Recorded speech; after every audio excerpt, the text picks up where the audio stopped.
Sejumlah mahasiswa Fakultas Hukum Universitas Hasanuddin Makassar mengisi ruang video conference Laica Marzuki, Fakultas Hukum Unhas. Di ruangan ini sidang sengketa Pilpres pemilihan perselisihan hasil pemilihan umum disaksikan secara langsung oleh mahasiswa yang terhubung langsung dengan Mahkamah Konstitusi.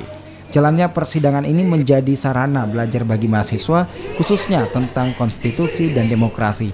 Selain di Unhas, video konferensi sidang sengketa Pilpres perselisihan hasil pemilihan umum juga digelar di 41 kampus lainnya di Indonesia yang bekerja sama dengan Mahkamah Konstitusi. Sebagai siswa di Fakultas Hukum, mahasiswa, khususnya pasti kami dari mahasiswa itu mendapatkan pembelajaran dalam kelas yang tidak kita dapatkan itu seperti hukum acara pidana, kemudian bagaimana praktik-praktiknya, tidak sekadar mendapatkan teori saja. Memang yang dibuat khusus untuk kerjasama dengan Mahkamah Konstitusi, sehingga seluruh sidang-sidang Mahkamah Konstitusi bisa dinonton live di sini.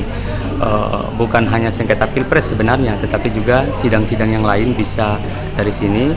Bisa juga saksi jarak jauh misalnya memberi kesaksian di sini.